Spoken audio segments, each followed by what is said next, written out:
Hello, and I'm doing something that is really new right now. I'm reviewing Sword Art Online, the Aincrad arc specifically. I'm not gonna say I'm a buff when it comes to anime. This is the only one I've watched. Um, but I don't know, man. I'm really into it, so I just thought, you know what?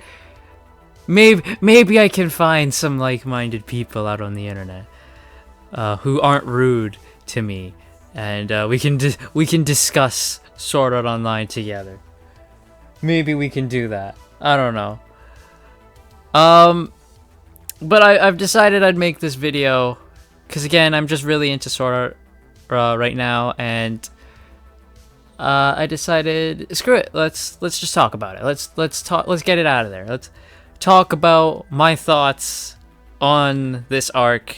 We're gonna go through every episode. It's not gonna be like a super deep dive, like point for point what they do. Just I made some points on the episodes that I want to touch on, and then I'll give my basic thoughts on them, and we'll be done. But yeah, here we go. So, I mean, first off, we got to talk about the theme song, right? What's a TV show without a theme song? This song rules.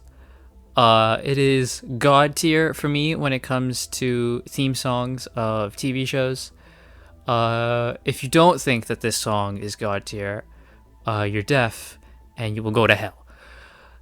So with that out of the way, no, not judging, just if you don't think it's good, you're a moron. So the first episode, The World of Swords. Oh man, it's been forever since I've watched it. I've started to rewatch Sword Art this summer, which is why I'm really into it again. I started watching it. I want to say like the beginning of last year, end of 2019. And then when the pandemic hit, I don't know. That should have been a great time for me to just continue watching, but I never did. I watched the entirety of the first season, and then I just kind of stopped. And now that summer's on, I'm like, you know what? Screw it. We're going to watch the show. So, here we go. But World of Swords, man. It's the episode that hooks you in. It's the first episode. Introduces you to Aincrad. Introduces you to Kirito, Klein, all that stuff. We get introductions to the beta testers, all this stuff. This takes place... November? I believe the date is November 6th, 2022. Right? That's the date, right? That's the date that this show starts, right? I believe it's November 6th, 2022. It is November 6th, 2022.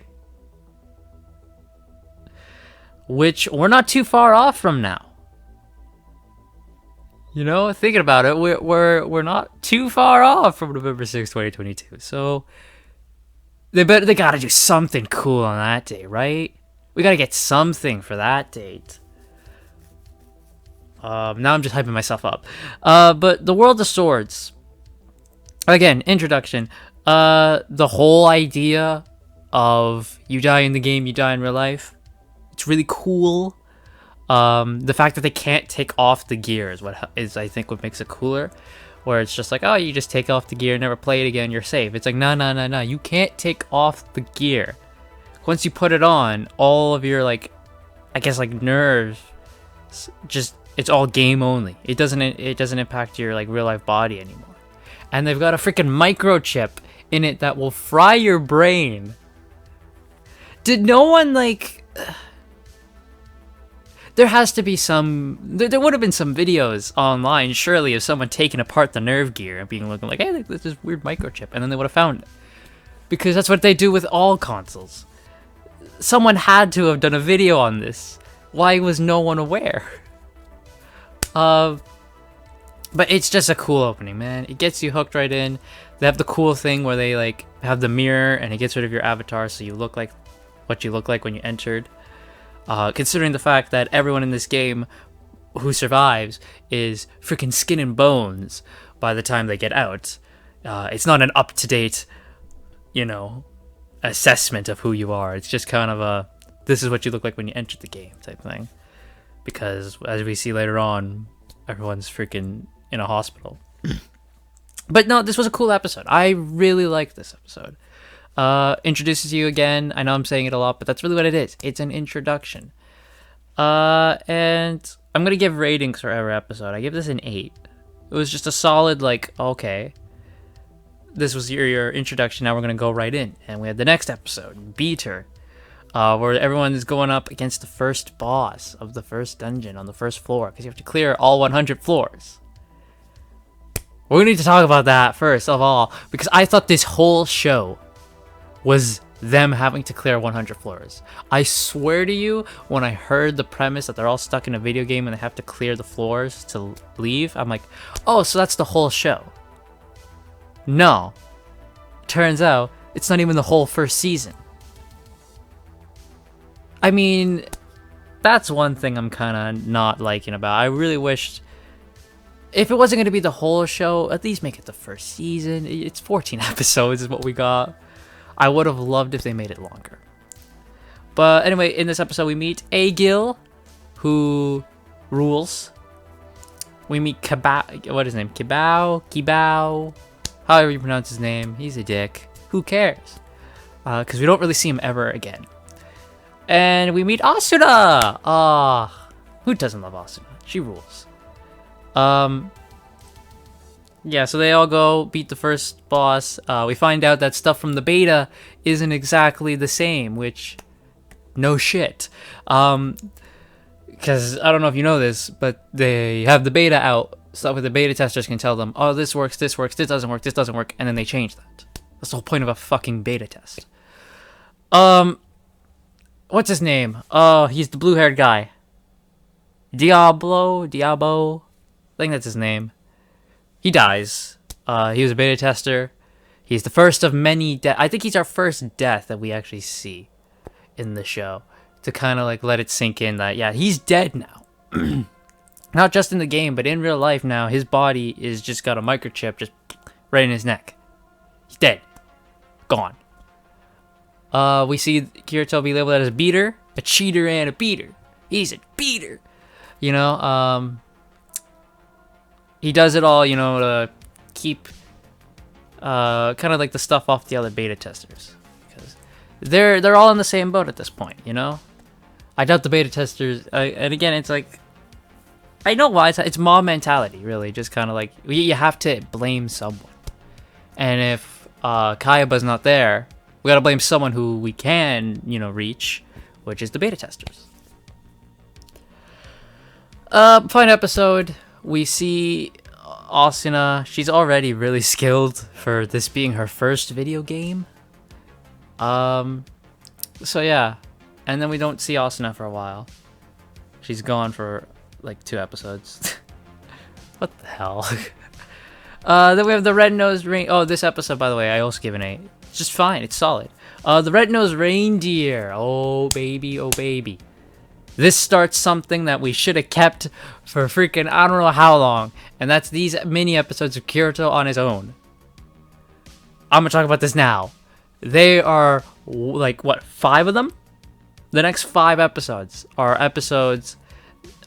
is the template that the rest of the show really should have followed. Until you want to get to that, to the episode where Kirito and Asuna do their thing. Because I feel like it would have been better, because they're kind of episodic type stuff that give you a bit of an insight into like what's going on in Aincrad, how some people are feeling about the game and all that. And it's just like episodic little adventures showing Kirito throughout the game as he gets stronger and stronger, clearing more and more levels on the front lines. I feel like we should have had way more episodes like that. I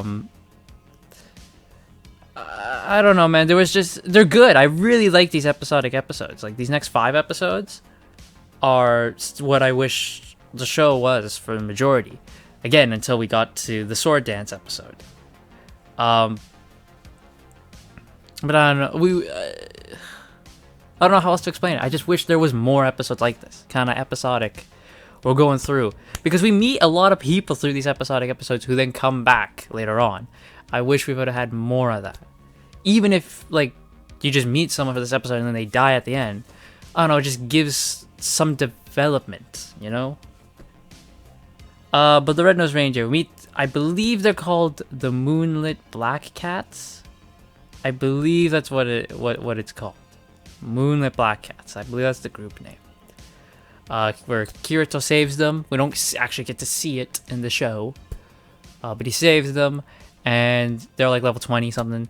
Kirito's like level 40, I think, already at this point. And they kind of ask him to join. He's just like, oh yeah, I'm level 20. Yeah, I'll join you. Which, it's interesting because he's like, he's lying about his levels so he can belong with some people. Because last episode he's like, I work better alone. It's like already I think he's kind of realized, I kind of might need some companionship in this. Because I imagine it's very freaking lonely. I could get why he's doing the whole, you know, one-man army, I only have to worry about myself and myself alone, anyone else drags me down type thing. But the fact that he's lying about his levels to belong shows that he just wants to freaking have friends, man. He wants to be part of a group. And of course, you know, they build up his relationship with the Black Cats.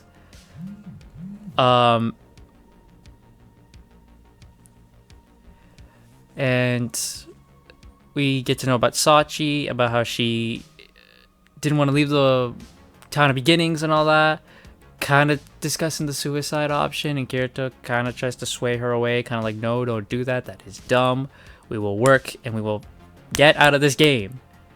And then they all die in a dungeon, which this sucks because I know the reason why they die is because the monsters are Kirito's level, because he's the highest. So there's no way these level 20 guys are going to beat level 40 monsters.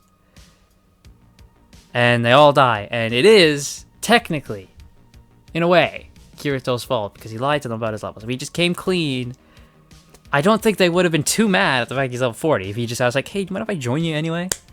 Probably would have been cool for them. They're like, oh, dude, we got a high-ranked player in our guild. I'd freaking do that if I was with them. I'd just be like, yeah, hell yeah, dude. We got a level 40 guy on our team. So they all die, including Sachi, which is really sad. Then we get a bit of a time jump to Christmas time, where Kirito has found info about an item that can respawn players. So here's my question. How the hell would it work if she's dead already? Because obviously, if she's in a hospital, she would have flatlined. They probably would have already taken the helmet off her, and she's gone. So this does nothing. This does absolutely nothing. We see Klein again. Klein with his buddies. Cool. Love Klein. Kirito fights, I believe the boss is called Nicholas the Renegade. Never guess what Nicholas the Renegade is based off of.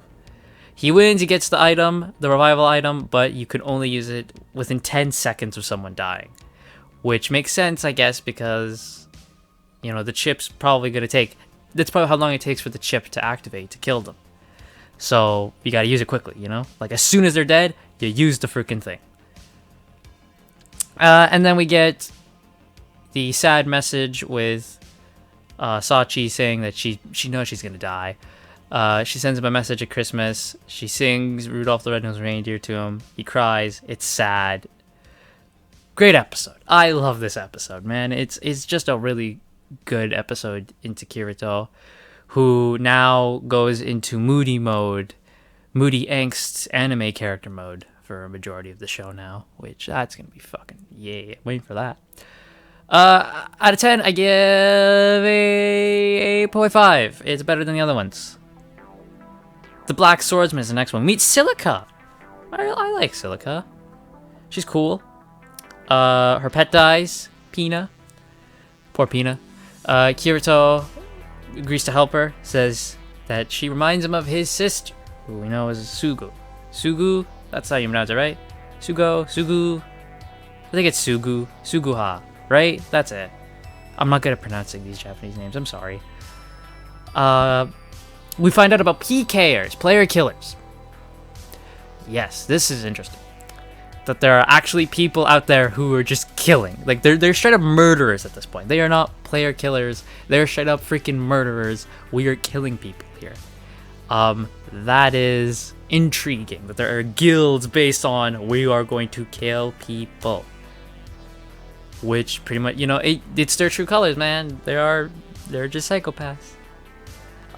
We get to know about the cursor meanings too. Like, green means you're fine, you're a safe player. Orange means you've, like, killed someone, I believe. And red means you just killed a whole bunch of people. Yeah. So, if I was in this game, I don't know, man. I don't know where I'd be. There's no yellow, it's just orange. It's weird. I thought, like, yellow would be you killed someone. Orange would be, like, you killed a couple. And red would just be criminal at that point. We go to the Hill of Memories, what it's called, to get the, like, pet revival item thing, the Numuna flower, I think is what it's called. And we meet, what's her name, Rosalia, I think that's her name. She is a scout for PKers, which this is actually pretty smart, thinking about it. Like, they have scouts who stay green so no one suspects them, and then the other people come kill them. It's actually pretty smart. We also find out how strong Kirito is, how these guys are just hacking away on him, and it's doing jack. Like, this guy is not losing any health. We also know he's got a bit of a rep, as well as being the beater on the front lines. Yeah, this was a good episode too. I really liked it. I'd also give it an 8.5. It's really cool because, again, see, in these episodes you're learning more stuff about the game. Murder in the Safe Zone, the first two-parter in the show. We meet Asuna again. She's now part of Knights of the Blood Oath, second in command, the Lightning Flash. She's got her rep by this point. She and Kirito don't meet eye to eye. It's great to see her again, and it's like, you know, a bit of a time jump, obviously. She has now become one of the most, like, top-ranked players in the game. We learn about the sleep PKers, about how people are like, well, in safe places, the only way you can fight is in a duel, but what people do is when people are sleeping, they take their hand and they make them initiate a duel and then just hack away on them and kill them, which is a douchebag move in any game. And then we get a murder mystery, which, you know what? It's a pretty good murder mystery, because I had no idea what was going on half the time when I was watching it for the first time. With, you know, a murder in the safe zone. How did this person die in the safe zone? There was no duel, nothing. How did he die? It is a really good murder mystery, man. And the cliffhanger is exceptional. With, I don't remember her name, but she gets stabbed in the back, and then she falls out the window and dies. Gets a great cliffhanger. And then Illusionary Avenger, Part 2. We get to see Laughing Coffin for the first time. The Murder Guild, we get a name now. Laughing Coffin. Oh boy. We deal with Grimlock and the rest of his guys with the murder and all that. It's, you know, not too fussed about that. And then we get to see the ghost at the end. I don't know what that was. I don't think we know what that was ever. It's just kind of like oh, maybe there is a ghost type thing. And then at the end, Kirito and Asuna become friends. Like, they actually friend each other. This is a great murder mystery two-parter, man. I love multi-part stories because it lets you develop them longer. I'm gonna rate this all because it's just one big story. That's why I rate big multi-parters. I'm gonna give this a 9 out of 10. I really like this. Temperature of the Heart, where we meet Liz, the blacksmith. We also find out about Hallucinator, Kirito's sword. It was an item drop from a monster. So now my question is, does other people have an Hallucinator? You didn't think about that. He wants a new sword, strong as Hallucinator, but Hallucinator is like the top sword drop you can get from a monster. So Liz knows of a medal. Kirito goes takes her. We get the new sword, Dark Repulsor, made by Liz, and there we go. Kirito's got like the two strongest swords in the freaking game. This one's a fine one too, again, because we learn more stuff about the swords and all that type of stuff. Again, these like just episodic stuff. They're just teaching you about the game, which I like. We get to be Liz. Liz is great. I love Liz. Yeah, this episode was fun. I give it 8. And then we have Sword Dance Black and White, which again, I wish we had more episodic adventures, which is Kirito just doing stuff. Just going around the game, you know, adventuring. Maybe we get Asuna every now and then, teams up with Klein every now and then or something like that, you know? But no, we just go right into it now. Sword Dance Black and White. Find out about cooking skills. You need skills to cook in the game, which I never actually thought about until they said it. I'm like, oh damn, you need like actual cooking skills to make good food in the game. And as we see, cooking in this game beats the dog shit out of cooking in the real world. Asuna just taps it with a knife and it's just all cut up perfectly. I need this skill when I'm cooking for myself. Because when I cut stuff, it's not the same length. It's freaking one's like really tiny and then the other one's just like double its size. I'm not good at cutting when it comes to cooking. We meet this piece of shit. Cordial, this fucker. We meet him for the first time here. Already you can just tell this guy's shady as all hell. And then we find out some stuff about him later on, don't we?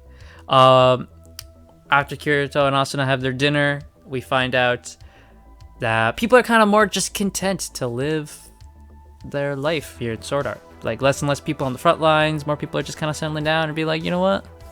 Maybe we can just live here. Live in a video game, you know? And Kirito and Asuna agree to party and go after a boss. Cool. And then we have the duel with Kirito and Cordial, where he just kicks the shit out of him, essentially. It's not even a duel, he just breaks his sword and we're done. Yeah, a fine episode, man. I give it an 8.5. Then we have Blue-Eyed Demon, where we find out about Asuna's cooking experiments. So she spent so much time cooking to get like mayonnaise and soy sauce in the game. Which, that's dedication, man. That is dedication. And my phone's ringing, which is great. Okay, I have fixed it. I'm sorry. I can't control the phone. The phone just goes off. We see Klein and his boys. They come back. Oh, great to see Klein, man. Klein's like one of my favorites. I believe they're called the Liberation Army, show up in this one, and we find out that they're just a big guild, you know, trying to clear the levels. And they get their asses kicked with this freaking monster. We learn about Kirito's dual wielding. Man goes crazy. And he beats the monster with barely any health left. And then, of course, the episode ends with Kirito and Asuna. They want to just party on their own. But Asuna needs to get clearance from Heathcliff, leader of Knights of the Blood Oath. Then this leads to Kirito and Heathcliff having a duel in the next episode. Again, it's a fine, nice episode. I give it an 8.5. We lead on to Crimson Killing Intent with the duel with Heathcliff and Kirito, which now I'm thinking, if Heathcliff didn't use the assist move, would Kirito have whipped his ass? I don't know now. I don't know. I really don't know.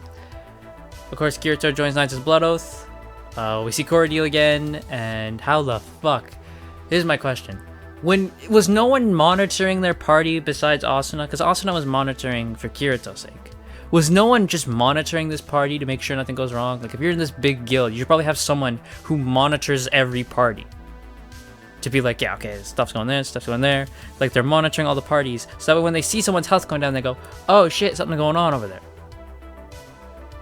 Find out Cordial is a member of Laughing Coffin. He kills the other guy who was with Kirito and them in their party. Almost kills Kirito. Asuna shows up, whips his ass. Kirito gets his arm chopped off. Well, not his arm, it's more his hand. I thought like they were gonna do a cool man. He gets a fake arm. He gets a fake hand and it's like all gloved. Like they were gonna do something cool like that, but no, it just goes back because, you know, video game. And then we get the big Kirito Asuna kiss. They get married right a freaking way. Damn. I mean, like everyone, I assumed, like, yeah, they're gonna get together. They just get married right away. Like, what the fuck? Is this how simple it is? Have I been doing it wrong this whole time?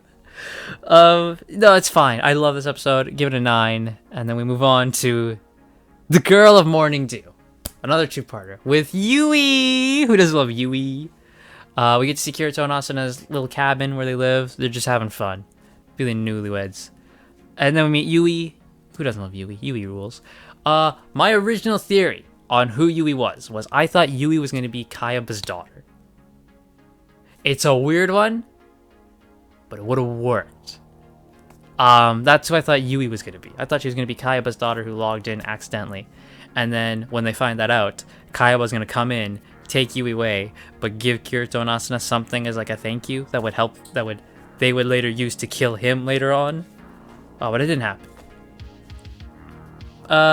But yeah, you know, there's Yui starts glitching out. They go to the town at the beginnings trying to find, hey, maybe we could find someone who knows who Yui is, type thing. And they don't. Then we move on to Yui's heart, the second part. We get a reference to Kibao again. The boy is back in name only, that he is now like the leader, I think, of the Liberation Army, or he's staging like an uprising to become leader. And the Kirito and Asuna accept the, I don't know what her name is. She's got gray hair. Divine Thinker. I know his name because he's got a weird name. And then they almost die. And Yui is revealed that she's a program for the game. She's made to assist them for when they exhibit stress and anxiety and stuff like that. But she wasn't allowed to. The game was kind of preventing her from doing her job of assisting these people and letting them go insane. But she saw Kirito and Asuna having fun, and she's like, oh, that is intriguing. And she went to go see them. And then Yui goes away because the game gets rid of her. Kirito turns her into like a little necklace, essentially, gives it to Asuna. She wears that for the rest of the season. Oh, sorry, rest of the arc, I should say. And that's it. This was a sad ending, but a great story. I give this whole thing a 9 out of 10. Brilliant. Then we get another two-parter, which is the end of the arc, the Edge of the Abyss. We get the fishing thing. Some people don't like the fishing thing, I've seen. I thought it was fine. Just start off light and fluffy. Then we move on to the dark and depressing stuff, like Asuna telling Kirito she'd kill herself if he died. I mean, hey, when you love someone enough, you know?